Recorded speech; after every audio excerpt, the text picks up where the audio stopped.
ខ្ញុំស្រាវជ្រាវបងប្អូនពាក់ព័ន្ធនឹងការចាក់ដំស្ពឹកពេលដែលយើងធ្វើការដេកបង្រួមតំបន់ពិសេសឬក៏តំបន់ណាមួយធ្វើពេលដែលយើងចង់បាត់ការជិះចាប់តើវាមានប្រភេទអីខ្លះអញ្ចឹងនៅពេលដែលគេធ្វើដោយម៉ាស៊ីនឬក៏គេធ្វើតិចតួចនៅកន្លែងគេតែងប្រើប្រភេទថ្នាំស្ពឹកនៅនឹងកន្លែងថ្នាំស្ពឹកនឹងកន្លែងអាស្រ័យលើកម្រិតការជិះចាប់នៃការធ្វើអញ្ចឹងវាអាចជាគ្រីមសម្រាប់លាបបំបត្តិស្ពឹកនៅកន្លែងដែលយើងត្រូវធ្វើវាអាចជា spray បំបត្តិការជិះចាប់នឹងបាញ់ 5% ទៅលើស្បែកយើងនឹងបំបត្តិការជិះចាប់ឬមួយក៏អាចជាចាក់ទម្រង់ស៊ីឡូកូអ៊ីនតាមស្ពឹកចាក់នៅកន្លែងដូចដកថ្មិញដូចបងប្អូនកាត់គីសកាត់បិជ្រួយកាត់អីហ្នឹងគេអាចចាក់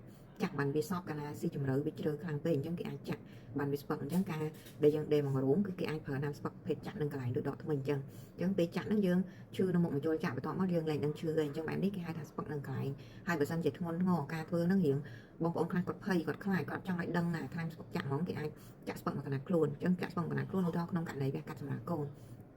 ឬក៏ធ្វើការកាត់ស្បូនឬក៏ធ្វើអីស៊ីជម្រៅដល់ក្នុងពោះយើងអញ្ចឹងគេអាចស្ពឹកមកកណ្ដាលខ្លួនឬមួយក៏សន្លប់